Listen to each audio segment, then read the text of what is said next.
Tulsa Police and advocates want victims to know what steps they can take if they're sexually assaulted. Thousands of victims choose not to report the crime, and many do so out of fear of retaliation. News on 6's Ashlyn Brothers joins us with the help that's available for those victims. Ashlyn? Lori and Craig, for most victims deciding to report it or not, they ask how this will affect their personal life, family and friends, future relationships and career opportunities, and whether they'll be blamed for what happened to them. But advocates say it's not their fault.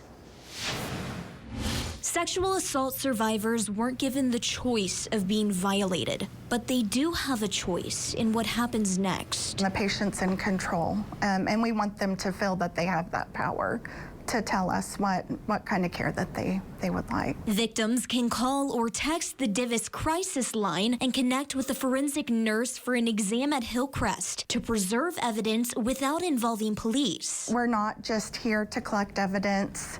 We want to make sure that you're okay. We're nurses first and foremost. Investigators and prosecutors say creating a paper trail is important. If they've sexually assaulted someone, that it's almost certain that they've sexually assaulted someone else. You can file a police report online, over the phone, or in person, and choose to inactivate the case and reopen it if and when you're ready. And right now the statute of limitations is 12 years for adult victims.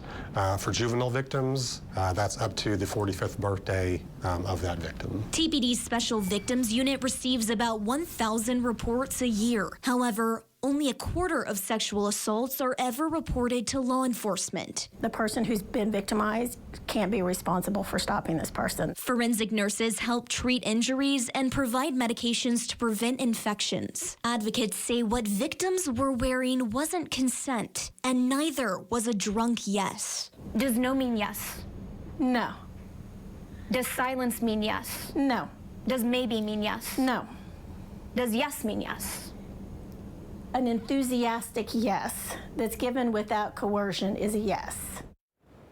Divis offers counseling to people of all ages, as well as shelter, temporary housing, and legal support for victims. Ashlyn Brothers, Oklahoma's Own, News on 6.